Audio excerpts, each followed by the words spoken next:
ముఖ్యమంత్రి చంద్రబాబు మరో క్రెడిట్ చోరీకి పన్నాగం పన్నుతున్నారు. విశాఖలో డేటా సెంటర్ భూముల సమగ్ర రీసర్వే, గత ప్రభుత్వం చేపట్టిన ఇతరతర కార్యక్రమాలను తన ఖాతాలో వేసుకోవడానికి పాట్లు పడుతున్న ఆయన చూపు వెలుగొండ ప్రాజెక్టుపై పడింది.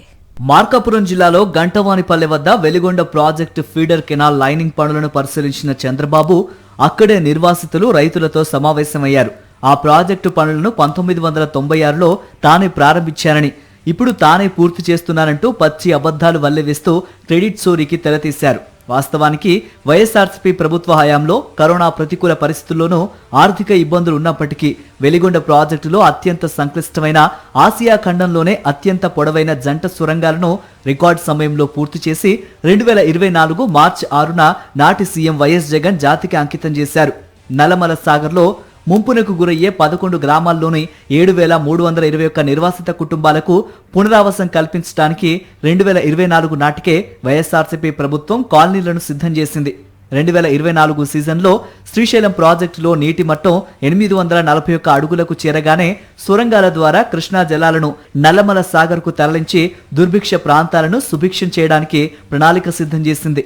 కేవలం వైఎస్ జగన్ కు మంచి పేరొస్తుందనే దుర్బుద్ధితోనే నిర్వాసిత కుటుంబాలకు 2 ఏళ్లుగా పునరావాసం కల్పించకుండా నల్లమల సాగర్ కృష్ణా జలాలను విడుదల చేయకుండా చంద్రబాబు సర్కార్ జాప్యం చేస్తోందని సాగునీటి రంగ నిపుణులు, రైతులు, రైతు సంఘాల నేతలు ఆక్షేపిస్తున్నారు.